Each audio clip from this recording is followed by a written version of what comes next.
Hello, guys. It's awesome to see you and to be to be able to discuss deck building, multiplayer deck building with you. I would love to. Oh, maybe we should introduce ourselves. So let's start with you guys. Let's start with Javier. Mm-hmm. Hi, everybody. It's a real pleasure to be here at TactiCon, to be invited to contribute with our game Across the Obelisk. Well, I'm the main developer of the game, which is, if you don't know, is a cooperative deck building game, RPG. And well, Adam can can present himself. And I am the other developer, more focused on the sync, and that's it. We are mostly two guys doing Across the Obelisk, and we have the artist. It's named Juanjo, and we are three developers of Across the Obelisk. Oh, so you're a 3 people team? That's everyone. Yeah, oh, exactly. Awesome. That's impressive. Back when we were working on Book of Demons, we were working in 3 people as well, at least for the most time. But my name is Constante, and I'm one of the developers of Hellcard, which also is a cooperative deck builder with both multiplayer and single player mode. And yeah, but we are not a team of 3. I think it was around 5 people working on Hellcard, on and off, for the last 2 years, since the pandemic rolled in and complicated everything. Yeah, so I have a list of topics that we could discuss, and let's start with this and see where it takes us. So let's kick off with multiplayer, and obviously, and when we talk about multiplayer, we cannot talk about matchmaking. So. What are your thoughts on matchmaking in deck builder multiplayer? Because this is something we did differently, and I'm not sure. I don't think you guys have matchmaking with random people. So do you think it makes sense, and why you decided to go the path you took? Well, in my opinion, matchmaking is something that a cooperative game really needs. Well, not cooperative, I mean an online game, but especially for PvP games. I mean, in our situation, being a cooperative game, it's hard to differentiate the players based on that kind of parameters. What we did, so people can join other people games, is that the persistent system that you are gaining when you are playing, as it is a roguelite, the roguelite of the game, you can always reset the attributes and perks. So let's say you can adjust yourself to the other guys of the party. Okay, so we don't have that kind of matchmaking implemented in the game. When we started with the game, we thought the first thought that we had is we want a player that you can play with friends, mostly like a Dungeons and Dragons or an RPG experience. So our first thought was to make that a game that you can play with friends. So that doesn't mean that you can play with random people, but our focus on the game, and because it's a long game, it's hard to think that you want to play 2 hours, 3 hours, 4 hours in a cooperative game with random people. You can play it, but our first thought is we want to make a play with friends, and you will want to play with your friends. So as it's not a PvP, like Javier said, we didn't go for matchmaking because the games are long. I mean, you won't see in the match, and you can join in an ongoing game. So when you go to our lobby screens, at most you will only see 5-10 games. But that's the people that it's waiting to create a game. It's not like other games or other FPS games where you see all the ongoing matches going on. You can only see the people that won the Star one. Oh, right. So you only show some a part of subset of all ongoing matches. Yeah. So you. Oh, you said something that was interesting, and I was going to follow up on that, but I already forgot. I'm an awful moderator, so, because it will come back to me. We decided to go down this path and. Because I know what you said, so sorry, let's go back to your you mentioned RPG games and how you wanted to recreate that experience. So this is something I also wanted to experience, not experience, but to recreate, and with Hellcard. So this is because we are a team of designers, so everyone was pulling in his direction and their direction, and so that was something that I wanted for Hellcard. So this exactly this experience of RPG session where you invite your friends and you have an adventure together.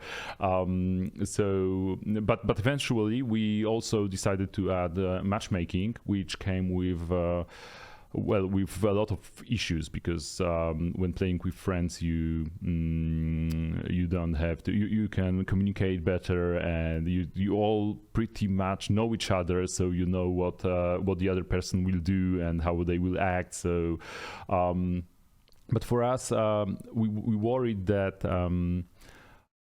When someone wants to play this a game in multiplayer and play with, and they doesn't yet have friends to try the game with, they can't try the game, right? So and single player mode not always solves this issue, because in our case single player mode is a bit different than multiplayer, because you don't control the other characters. They have personalities of their own. So and for that and because of that we decided to implement matchmaking, and a lot of stuff got way more complicated, but I guess we will be touching on those subjects later on. Yeah. In fact, at the beginning of the game, our expectations were a bit low. I mean, and we always thought the idea, as we were talking, like an adventure, but with friends, because we didn't thought that people will join other people's games, like like a small community, and that's why we have. Yeah, exactly. That's why we have a Discord channel, so everybody can join them and look for a group. But as the game is having some repercussion and people are joining, one thing we are seeing is that there are some people that want to join other games, okay, but the people that open the games are, don't welcome them like that. And writing on their friends. So when stranger people join in, I had exactly this experience when playing Obelisk like 2 days ago. I was looking for a group, so and there was one open lobby with a slot, so I just hopped in, and no one said anything, and I was like, I think I'm gonna get kicked, and then I got kicked. So. Yeah, exactly. But with matchmaking, you just if you consciously choose matchmaking with random players, that you decided that you will play with random players, with all cons and pros of playing with random people. So and it makes for a wholly different kind of game, because you have to you build your deck differently. You have to be more self-sufficient. With friends you can with especially if there is dynamic rejoin during the session and someone can disconnect, someone else can come into the game. You never know who you will be fighting the next battle with, and you cannot just go full support. I don't know if you played Dota. So you couldn't go full support because maybe the guys you get matched with will be supports themselves, so and you will get wiped and so on and so on. So yeah, there was a lot of caveats like that, and one of the problem that you get not only in with random matchmaking, you can get that with pre-made groups as well, is online toxicity. So basically, some players don't play nice with others and online. And do you think this is a problem? Did you try to design against toxicity or limit it? Did you have this issue come up in your community? Yeah, I guess that can be a big problem. We don't, thankfully, we don't have that problem right now. But for example, the other day on the Discord, one guy was saying, "Okay, I joined a game with people that wanted to play together. We didn't know each other, and there was one guy which was always on AFK, and was like, killing the game for everybody." And it was a really bad experience for him. So yes, even if toxicity is something that in a cooperative game you don't expect to see, because well, yeah, as we said, exactly, we always see across the list like play with your friends, but it can happen, and it can ruin your experience really. So that thing we are going to think about some kind of mechanism to just so people can report that kind of players, and maybe we can show some kind of alert to the other players, because well, we don't want that kind of toxicity in the game. Oh, so flagging users, so they have. I think Counter-Strike did this. I think, but I think there was some online game, and maybe it was Valve, or maybe they were only talking about doing this. So basically, the second lobby, second queue for toxic player. I guess Dota actually did that. So if someone gets flagged too many times, they can only play with other flagged people, so they get into this kind of limbo with toxic players. But yeah, and it's funny that you mentioned timeout, because this is something we've been discussing in our team internally recently. We were wondering if we should maybe as an option add a timeout clock. So if you don't take your do anything in like 60 or 90 seconds in some set time, you just lose your turn and other players can continue. Because we are actively thinking about stuff like that, and we. In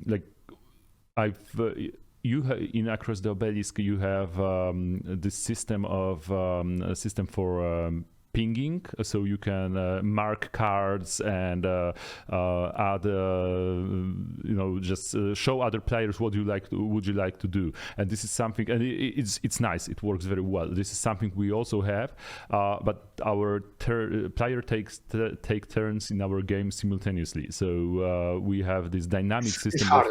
It's a dynamic system where you can ping places or enemies on map, and and we had to add timers so people wouldn't be able to just spam pings in an annoying way. So this is something that which is funny, because this is something we caught very early, because actually people in our dev team started spamming pings to so the other guys would hurry up, and we were like, this is it's definitely going to be a problem if it's a problem for us. We also decided not to have chat. This is something you have, and with no matchmaking, I guess it makes sense for Across the Obelisk. But for us, we decided to go down the different path, and we have pre-recorded one-liners that character can say, like, I'm out of mana, that was nice, and stuff like that. Good idea. Yeah. So it's a lot more work for us, but yeah, but eventually I guess it will pay. It will pay off because with you can use those pre-recorded lines ironically, but you cannot use them offensively to actually offend someone. I hope. So this is how we wrote them. Because you don't have like in-game voice chat or something like that, right? I don't think there is one. So you only have this text chat, and and then I guess if you have pre-made parties, there is no way to moderate. There is no reason to moderate this, right? So, yeah, exactly. But as you said, these are the differences. I mean, the turn Across is more a turn game, and Hellcard is more action game. I mean, I am saying this because about the timeout, for example, one thing that we saw with the players is that a lot of people play the game just chilling. I mean, it's like, and so they take a lot of AFK. I mean, it's like, okay, my friend is going 5 minutes because the children is demanding for meal or something like that. So it was hard to implement that kind of system, but on a real action game, you need to have that kind of things in mind. It's funny that you would call Hellcard.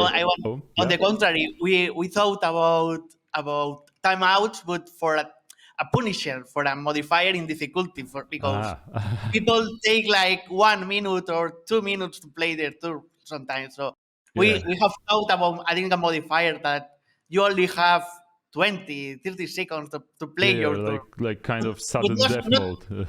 Exactly, because you have to think a lot, and it's for just to make it everything a bit harder, but not for a punishing or this player take too long. No, it's for you have to think fast. It's like a yeah, that's a good idea. It's and you're right. With all our games, we try to be very accommodating of players' time, to respect players' time, because a lot of people in our community do have families, and with Book of Demons, our previous game, our target was were people who we identify as post-hardcore gamers, so basically people who used to play a lot in the 90s, and then life happened, like us, and look at us now. Yeah, exactly. So we had this.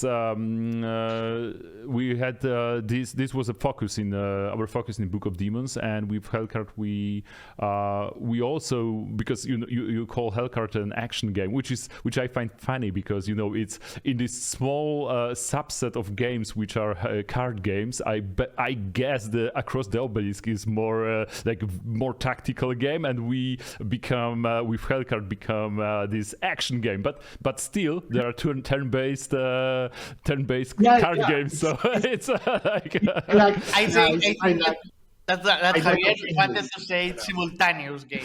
Exactly. Yeah, I know, because we do try to fight downtime, and because we think downtime is it's not cool. It influences a lot of our decisions. We don't want our players to just sit idly and wait for stuff to happen. So this is something we are fighting, and actually this is also one of differences between how we do things and you do things, because when playing Across the Obelisk, you can see other players' hands when they play, and you can see everything they do, and you can mark cards for them, so they would know which card you think they should play, right? Yeah, and this is and this is something we were considering, and some players asked for this, but in the end, we decided not to go down this path, because with random people, and just you found in matchmaking, some folks tend to be more forceful and just pinging cards, and when they have this idea how you should play, and they just want you to force you to play their way, and this is not something we would like. We would like to just the stories and the fights to come up organically, and everyone makes his own mind and keeps his own counsel, and so this is something we didn't do on purpose, and I guess it works beautifully in Across the Obelisk, but those games are a bit different, so yeah, which is great. Like but as you said, that can be part of the toxicity. I mean, when we play, when we the developers, I mean, it's like, oh, he's pinging me that card. I don't want to use that card, but he knows that's the card that I have to choose. That's so this is something we wouldn't like to happen. You still can do this when playing with streaming on Discord with your friends, and if you want to share your cards, you can tell them which cards you have, but it's not something as like default option, so everyone can see what we are doing. Yeah, and but in our case, because we don't have matchmaking, and we thought that the majority of multiplayer games would be with people that you know, your friends, and we thought it was better to have that system. So yeah, you can help them. You are always talking with them. So having that extra system for them to learn, or for you to have more fun, like Javier said, I ping him saying, play this card, it's the good one, and he said, no. So you have louds with your friends discussing the play to do, and we even it can cause a bit of toxicity. In our case, I think it was the right decision to go for that. I think so too. Also, it's as you said, sometimes this with friends, with people having those rants and about which card should be played. This is part of fun as well, right? So it depends on context, on people we play with. So maybe we should add this option as just opt in. Exactly, and works very good with some kind of mentoring system. For example, you bring your friend. Excuse me. Oh, right, you're right. You bring your friend to the game, and you can explain things. It will be easier for him to be introduced into the game. Yeah, that's true. Our game is so deep, and there are a lot of cards at the beginning that you don't know what they are doing, or how can you use those. So having a player that sees your hand and can mentoring you is good for the initiation of a new player, for example. Yeah, that's a very good point. That's true, because I remember my first steps in Across the Obelisk with a more advanced player, and I was like, oh my, so many icons. Yes. So yeah, it does make sense. By the way, the whole icon system, it's very concise, and I like it. So it's like we went different path again, but it works very well for in Across the Obelisk. So like you can have those very complex descriptions just boiled down to a few icons. That's so you at a glance what the card should do, more or less, and if it's an interesting card for your build. Very, very nice. Yes, we have a lot of effects and auras, damage types, and things like that. So we wanted to make it simple. I mean, try to make it simple.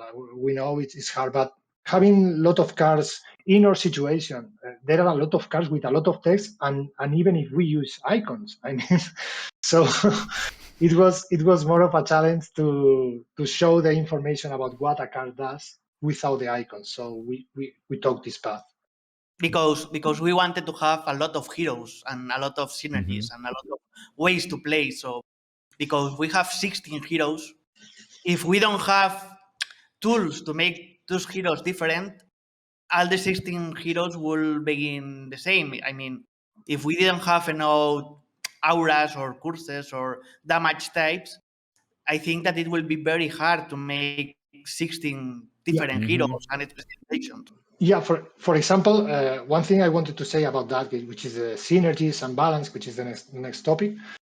I mean, when people compare Across the Obelisk to Slay the Spire, and they say, okay, but the Slay the Spire is so simple, that's the great of the game. And it's true.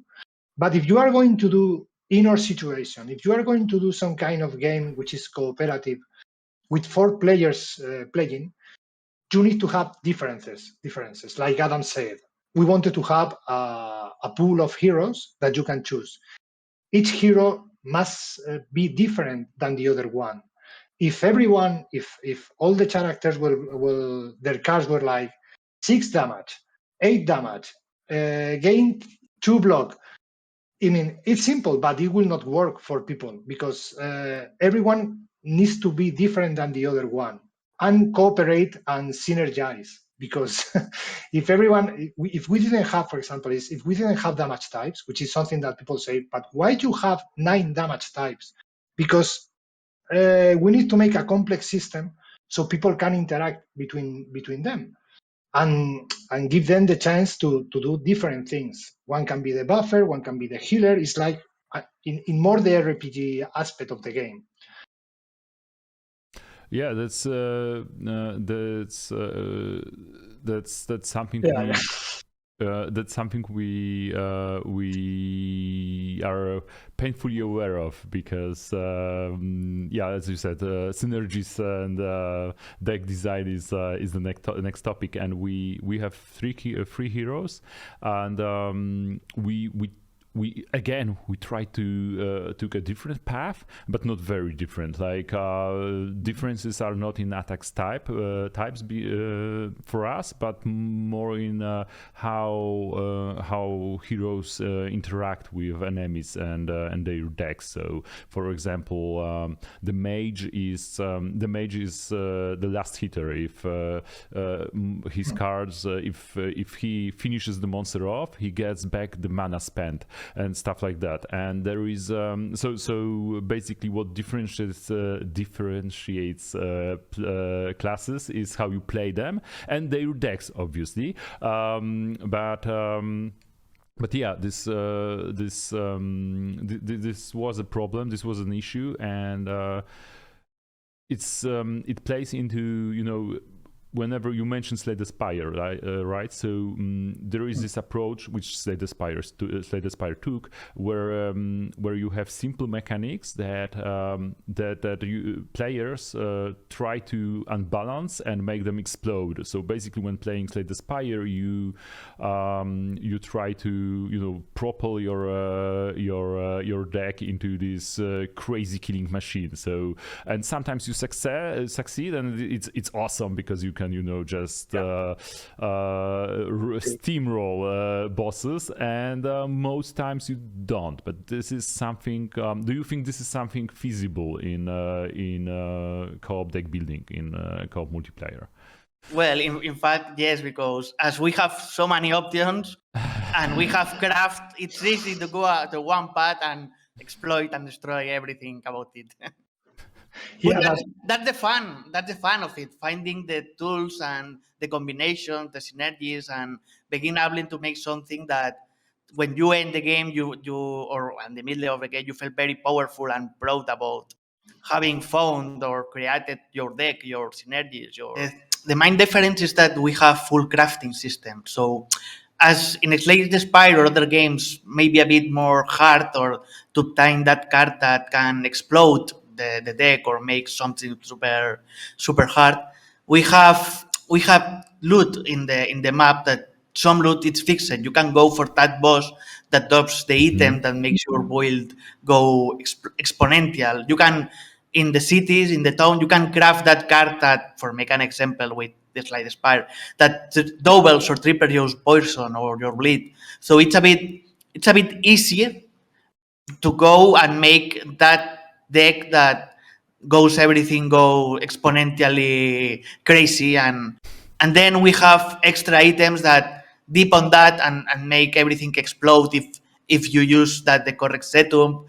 And as we have 4 players playing co-op, every one of the 4 can explode on that mechanic or help the other player buff it, or when you take a grasp of everything that the game has to offer, you can make really crazy stuff. It maybe not the perfect best setup for that boss, but it's the feel that you can make your own your own crazy combination and feel good about it. Because as we are saying with the damage snippets, one of the things that we wanted most is that the players and the teams could say, let's go and make a fire team. So all the 4 heroes have something to do with fire.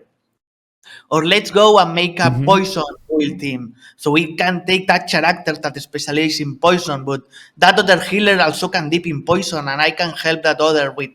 And that's the thing that we were looking with having lots of heroes, combinations, and damage types and buffs. So as I was saying, it's a bit easier in our game to go for that exponential or game breaking. Of course, if it's really game breaking, we will try to fix a bit. But we prefer so the player can discover that stuff and exploit on it. Yeah, as you asked, I think about the if it's positive for a game to have that kind of combos. I mean, I am absolutely up to that. Because when we were designing the game like 2 years ago, one of the days which was like, okay, let's do this combo. Let's do, because as I said on that situation, we want the player to feel smart. Okay, and that works for me. I mean, when you when you get a card and you discover one item and you say, okay, we can combine these two and make everything explode. Okay, in a good way. I think it's a sensation that is really good for the player. As when you are increasing your power and you are getting new items, new cards, it's like, okay, we can combine these two and make everything explode. That is smart situation for the player. I love it. I mean, on my side. Yeah, it's great. Yeah, this is on one hand we when designing Hellcard we try to curb limit the situations in which the like a singular deck could explode. So for example, like this one player alone could explode, but having situations where players can help each other and create like this across deck combo that explodes, that's great. Like we've had one prototype which was public for a while, and that was the only thing that players were doing in there. So basically, with very limited number of cards, we're trying to find combos that would break the game. And if it doesn't happen very often, this is fine. And but one important thing for us, for me personally, was to make sure that you have to cooperate in order to have those game breaking, maybe not game breaking, like this is quote unquote game breaking builds. So is that you would have to cooperate, because if one player can do this alone, then this means downtime and not as much fun for the others, because they don't have anything to do anymore, because this one guy is just stomping all enemies and just steamrolling through maps, and the other guys are just along for the ride. So and this is not fun. Like it should be interactive. It should be still like team effort to create something like that. Yeah, and you mentioned crafting, and so this kind of brings me to meta progression, which with most card games being roguelites and having some kind of progress being transferred between runs, so you can get some kind of experience, or you can craft some resources that you can use later on in different games with different people. So was it important for you? Do you think it is important for card games like ours, I guess? Well, I don't know for all card games, but one of the first things that we talked about when creating the game is that we wanted that you can set up your deck to go to one specific pack. For me, it's cool in certain games, but one of the frustrating things of going back to Slide Spire is that sometimes you want to go and I want to play a poison build, but the RNG of the game or your look, it doesn't let you play it. So you have to make a run, but it's not the run that you wanted to play. So when we designed the game from the start, we said, well, we have to let players edit a bit the deck so they can go for the path that they go. That's in the crafting part of the cards. It was very important for use that make that differentiation. That say, if the player wants to go to the fire build, let him go for it. Yeah, because that's part of the meta progression. I mean, when you begin the play, you can craft cards that you have previously discovered. If you don't know that cards, you can craft those. But for me, for example, on the other side, I love roguelikes. That part of roguelike. So that's why we have two kind of game modes. We have one which is roguelite with meta progression. For example, as Adam said, I want to begin the game. I am rewarded each time I play with modifiers and more gold to craft and things like that. And there is the other one, the roguelike part, which I like most, which is I am on my own. This is the game is always the same. I don't have any kind of previous reward, and let's see what can I do with these cards that the game is going to give me. I think both systems have their benefits, and it's more what people like. And in our game, in the community, you see there are a lot of people just focused on the part of the roguelike part, and a lot of people focused on the roguelike part. So there is audience for those for both game modes. Yeah.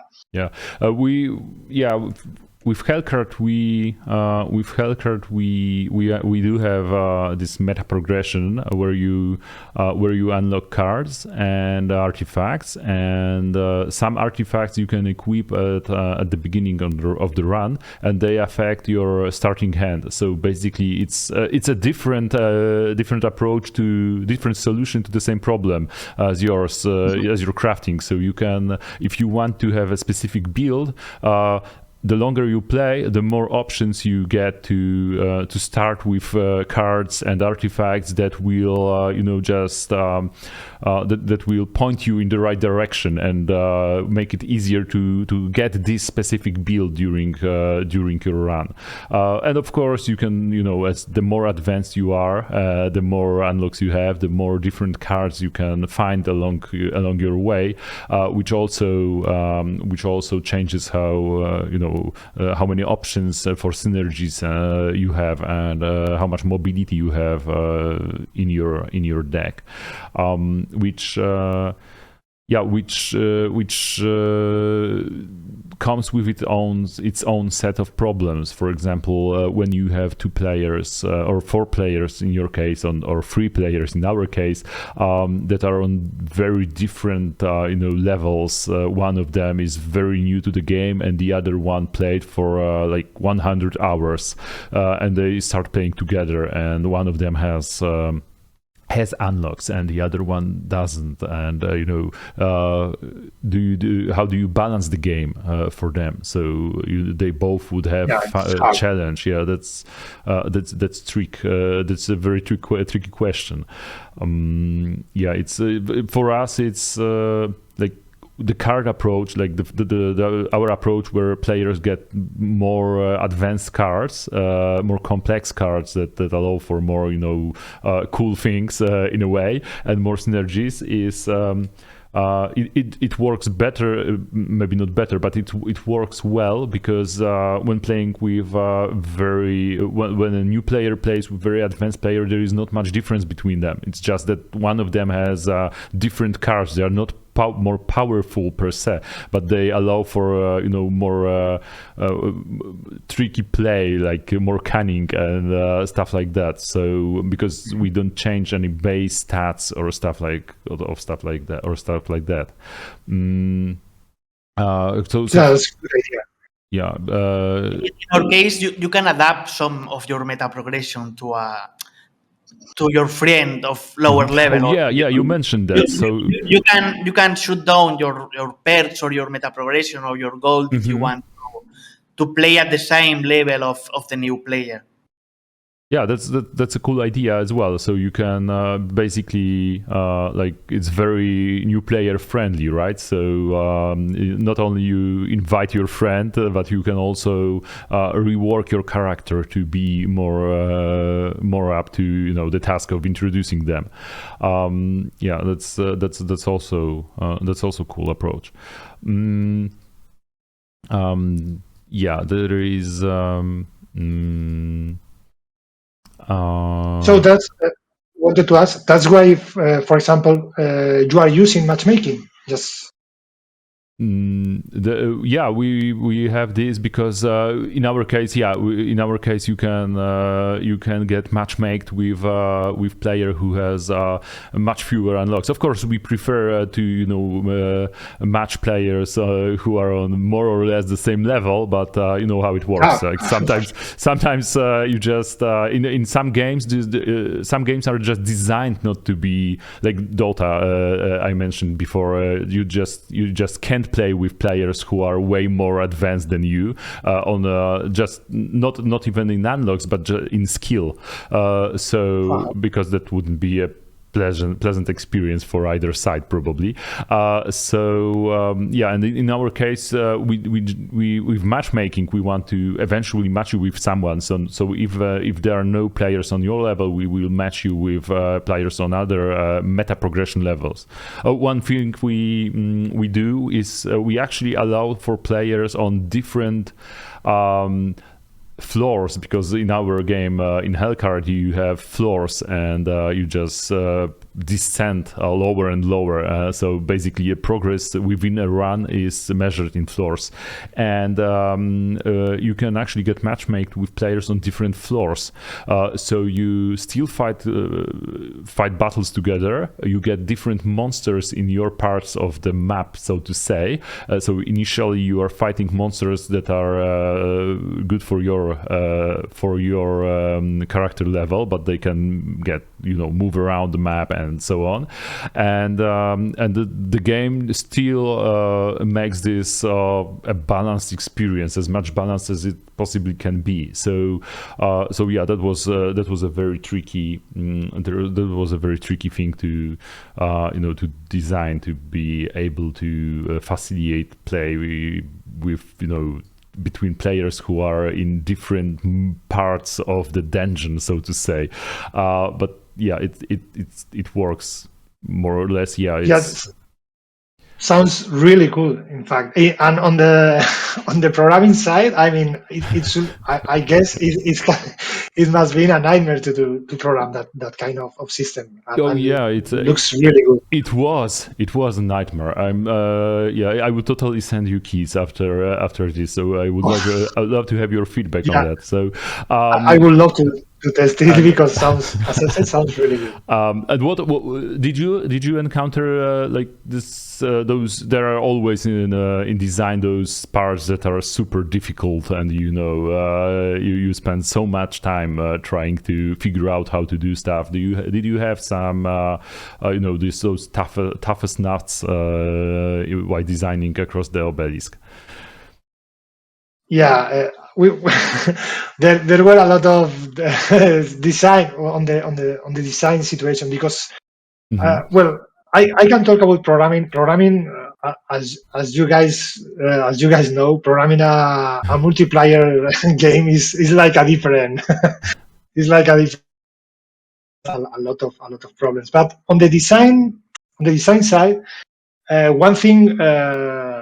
The problem we had is like, well, okay, we want to make some kind of RPG game when one character is the tank, the other makes damage, and there is a healer. Okay, so we had that problem. Like, you can start the game healing everyone, and okay, let's go to the next combat and repeat the same process on each combat. And well, that would be a bit cheesy. I mean, there was no. Well, the difficulty component was reduced, because if you can heal every time and spend your energy healing your teammates and start the game, that doesn't make a lot of sense.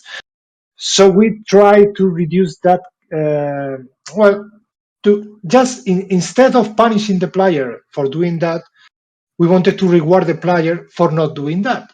which is like the system, always the round a better system. approach, right? So Exactly. In fact, we had to change. But then the player takes it as a must-have, because the reward, it's not a reward, it's a must-have option, and you have to be the fastest one. So then they complain about the other thing around, that if you want to stall, you can stall the game, or you can play more calmly or more defensive, because we are telling them that they must be really fast and kill them everything really fast, because if they are not, they don't get the best reward possible. And it's really tricky, because we don't want to players to be the fastest killer machine ever. We want to have defensive builds, but as we have healing and the HP, it's used for the next combat. And we have a lot of healing and ways to heal.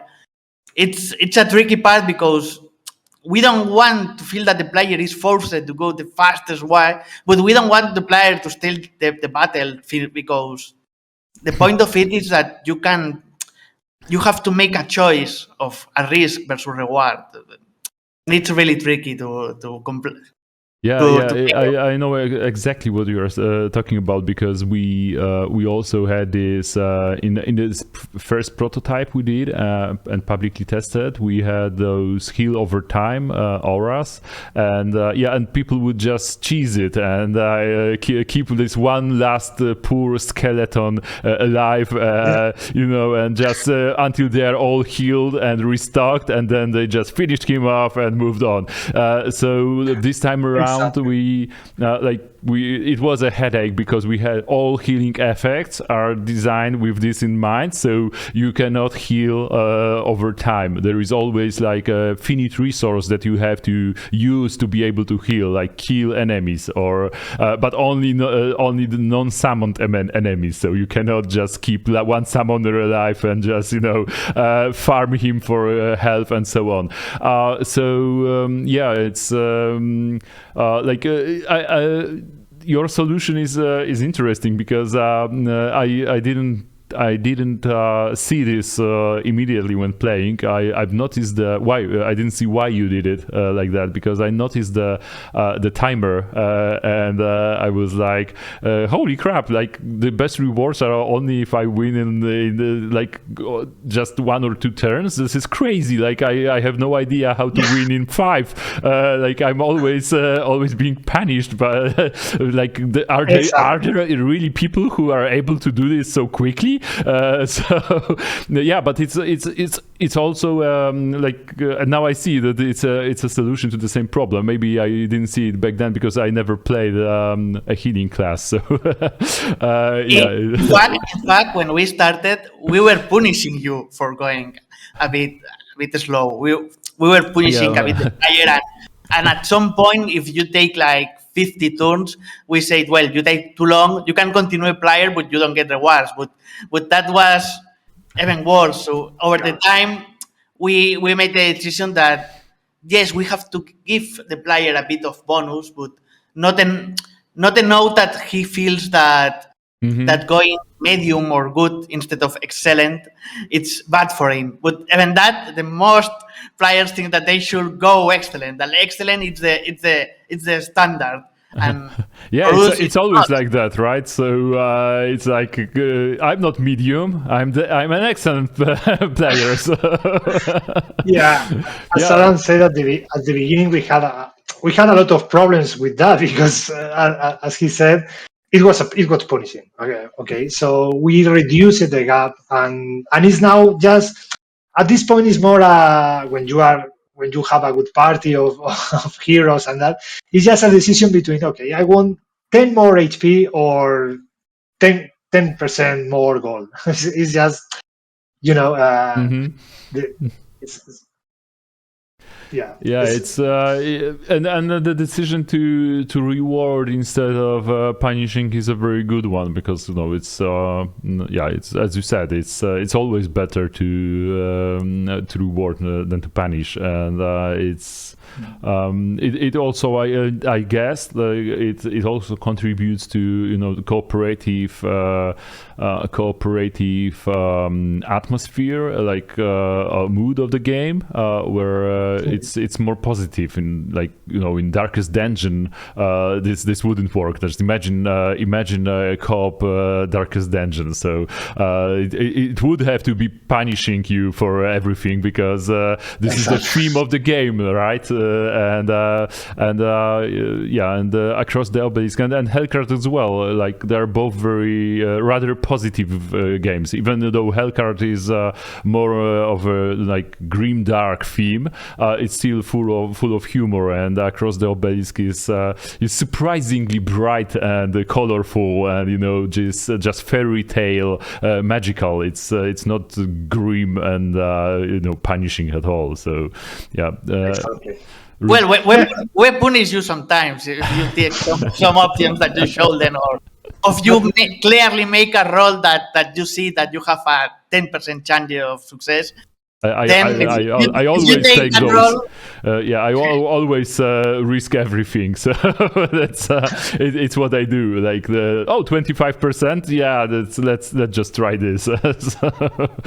But for talking about that kind of design, the problems that we have when designing, and I want to talk about something that goes against roguelikes that we have in the game, which is the possibility to reload the combat. I mean, to play it again. If you die on a combat, reload it.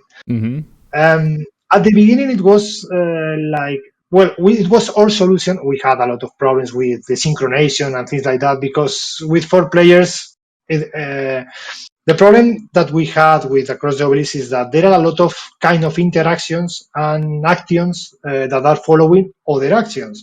For example, you cast a card and you have a ring that transforms the bleed into poison. It jumps and goes to the other monster and to the other one. And 4 players need to replicate those actions, and everything needs to be fast, because I mean, you need to wait for them, but you need it must work. So at the beginning, it was a real pain, and the things were everywhere. So we decided, okay, let's give them the possibility to reload the combat, because it's a shame that you have that kind of designs. So which was a solution for that problem. At the end, and as I said, it goes against the roguelikes. We decided to make it permanent in the game as a feature, because in a tactical game, when you begin to play the combat, you can use different cards, take different decisions, and even with the same parameters, the same cards, the same heroes, the same monsters, you can win. I mean, sometimes it's hard when you see the combat and say, how can I beat it? I've been destroyed on my last combat. But if you do things on different order and taking different decisions, sometimes you can win that combat. So as I said, it's something that doesn't go with roguelikes, because it's like, okay, you die. It's finished game, and let's play another game. But it's something that we for design we decided to make it on the game. It does. It somehow in some way it does goes against roguelike, the spirit of roguelikes. But then again, sometimes you still can end up in a fight that you just cannot win, no matter how you try to min-max it, or it's just and on the other hand, by allowing repeating the fights, you create a kind of puzzle for players, right? So they can try to figure out, is there a way I can win this, or maybe win this faster and or something like that. Yes, because reloading combat, it's not a magic button. You start the fight exactly no matter how many times you reload it. If you talk about corruption or modifier that makes the fight more hard, it staggers. If you start the fight with 50 HP or your starting hand, it's exactly the same. So no matter how many times you restart the combat, that it will be the same. You can play a bit different to try to win. Because as Javier said, one of the things that we have, unlike other roguelites, is that our games last a bit more than the other games. Our game can last 2-3 hours, depending of. So or 5 or 6. Well, yeah. Sometimes it was frustrating that you have been playing for like 3 hours, and you make a fight, make a mistake or an error, and then the 3 hours. So we let you try again and try a bit if you can do it a bit better, so you don't feel that your 3 hours were not wasted because you get rewards and everything that you look at. No, but you can try. You played a cool game, right, with your friends, so or alone, but still, it's so I wouldn't say wasted, but yeah, I can see where you were coming from, because this is something like we are aiming at a run that will last for 1.5 hours, more or less, and we can already see we will probably have to make them a bit longer, because as we get feedback from players and testers, like pretty much everyone wants the game to be much longer. So because when you said, I'm saying this because when you said like 3 hours or 5 hours, I was like, holy crap, I wish I had time to do this. But obviously people who play card games, like they don't have a problem with that, and it is kind of fun. You can save the game. I mean, you can save the game like any other games out there, like any other RPGs or like Darkest Dungeon run lasts for some hours. But the thing is that when people comes to a deck building game like ours and Hellcard, it goes expecting a game like, let's go away, to Slide the Spire or other games that last 30 minutes. So as we both wanted to make an RPG experience, and also it's cooperative, it will last longer, no matter how. Yeah, because you have more players, and everyone needs time to think, and you need time to interact with other players. So yeah, it has to last longer, and and there is you mentioned replicating actions for other players and stuff like that. So yeah, I just remember that this is something we also had issues with, because there is right now in Hellcard you cannot reconnect during the battle. This is something we would like to have eventually, but like it's a complicated issue, because there is a lot of actions that players took and interactions between cards and effects. So it will take time for us to add this. But so basically, what you can do, you can restart the fight just like you do. So if one player gets disconnected, or he has to go somewhere, and you just the game is saved, and you just, because your characters are saved. So basically, your characters are your progress in the game. So if you invite the same people and they pick the same characters and play, because in Hellcard you can have multiple characters and for different runs at the same time. And you continue. So you continue from the same floor. And this is one of the reasons we have to create this system for players on different floors to be able to play together, because if one of the players, you form a party with your friends and you play for 1 hour, and then one of you have to go to work or something, and if you split, you decide to play day after tomorrow, and if in between one of you plays with their character for just a little bit, you get desynchronized. So we decided to do extra work and allow you to play with that one guy who couldn't wait and played for just little bit and progressed a little further than the others. So yeah. All right. I'm wondering if we have. Is there any other interesting stuff that you would like to talk about the duration of the game? You said that in Hellcard you are expecting 1 hour and a half. We had that in the beta with the other model, with the roguelite model, the one that Javier likes more, and we had like 2 and we had the same feedback. I mean, people liked the model and said we want more. They didn't say it lasts 2 hours, it's too much. No, they said we want more. But then, as I said before, we have the save feature. I mean, you can save the game whenever you want. So I don't think giving them more it's a bad thing if they want more.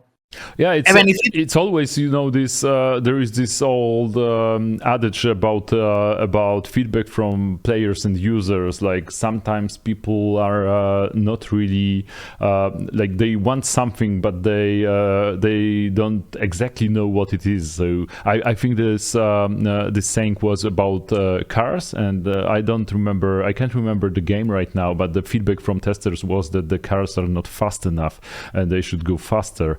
And what designers did, they changed the textures on the cars to red, so the cars were red and they looked faster, more sporty, and they didn't change the speed. And the same testers said that now they are fast enough. That's what they meant. So I wonder if this is it's always when designing the game, you have to wonder if this is like a situation like that where players say we want to play longer, and maybe the game should be longer, or maybe there is something missing or something that could be done differently, and it would have the players would like it even more and feel like they get more. Yeah, but like this meme, I think it's from Simpsons with "Is it me that I'm wrong?" No, it's the children who are wrong. So it's you never know. But in this case, we are getting feedback that basically more is better, and it would be more fun to play for longer. And I guess eventually we'll have to add some kind of endless mode, because like I personally would love an endless mode where I could just fight the progressively more difficult fight, because I also am a huge fan of roguelikes and true roguelikes. And for me, like this idea of fighting more difficult battles just to see how far I can get, that's very appealing. So yeah, but we are so similar. We thought the same. Yeah, and Adam is on the other side. No, because of the in the designing part, there is a cap of how much you can scale and how much hard you can make something. So in our case, if you have 5 hours playing a normal run, if we extend that, I don't know how make the monsters even more harder for you to be for your crazy deck that we told before. Because when you finish the normal run or some levels or some floors, you are at the point that your character is extremely strong. So to make monsters even stronger than you are, it's impossible. Yes. You cannot scale into infinity without doing some cheesy stuff like just scaling HP, and now you fight boss with 1 million HPs. It's not fun anymore. That's very true. I wonder if how we will make the endless mode if we get to this. But it's very reassuring to know that your players have no issue and enjoy playing for 4 or 6 hours with saves in between. So that's because we were very worried that just breaking this 1.5 hour limit, that would be too much, and people would get they would have other stuff to do in between. But first, I am with you. Please include the endless mode. I will love to play that.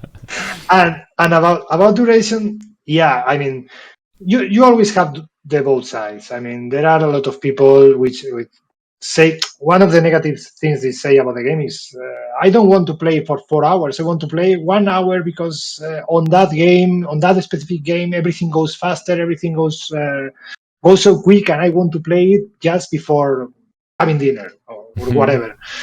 But there are also other people that really enjoy the exploration that you also have on the game. That I mean, they don't. It's not a problem for them to spend more time because you can save the game and continue tomorrow.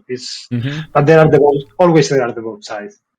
Yeah. So also, ironically, we have the two modes. One mode lasts for 1 hour, 2 hours, and adventure mode, depending of the players and what you are doing, it can last for 3, 5 hours. But there's people that they want one mode in another mode. They want to go fast, and the way they want that the adventure mode that work like a roguelite that lasts 1 hour, and ironically, they don't play the other mode, the mode that they should like more. It's really hard to please everyone because we have the adventure mode and more things like an RPG, like an adventure like Darkest Dungeon that can last 5-10 hours.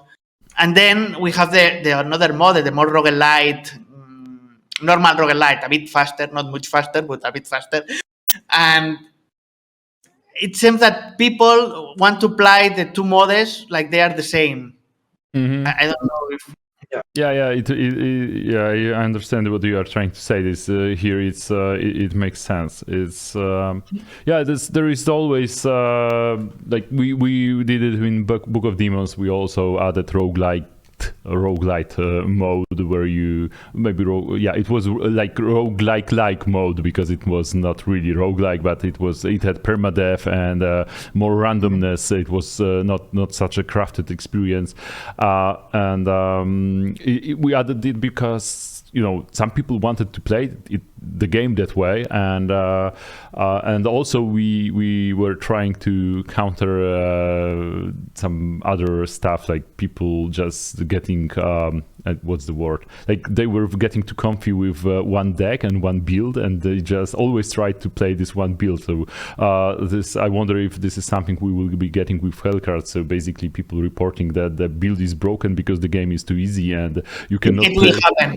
I am telling you, it will happen because without it happen every time. It's a co-op deck building game, but we always have that this build is broken. If I don't play this build, I don't want to play anything else. So I can tell you now that it will happen. So it's a bit different with I remember it was I think it was I'm sure it was World of Warcraft where I think one designer said that to balance the classes they basically watch the forums, and if everyone is complaining, then it is fine. If one the paladins stop complaining, then they know they have to nerf paladins. Exactly. It's the joys of game design and development in general. Guys, I think we should be wrapping this up because I think we are nearing the 90 minute mark slowly, and we should be between 60 and 90. So it was awesome to get to meet you and have this conversation. I will be definitely sending you keys later after this. So let's continue this conversation offline. Yeah, for sure. It's been a pleasure for us to stay here. We love it to talk to you and all the things that we shared between all of us. I really had a fantastic time. Yes, same. And we have to make another talk when you have relaxed Hellcard and tell us how everything has gone. Yeah, definitely. It would also be awesome to meet you in person. So I don't know if you are going to events, like physical events sometime, but I will get in touch, and I hope we can meet somewhere, grab a beer or something. So, I will try to do a transition to thank you screen, because we are supposed to do this now. So let's see if it works. Oh yes, it worked. Thank you guys, and see you around. Bye. See you around. See everybody.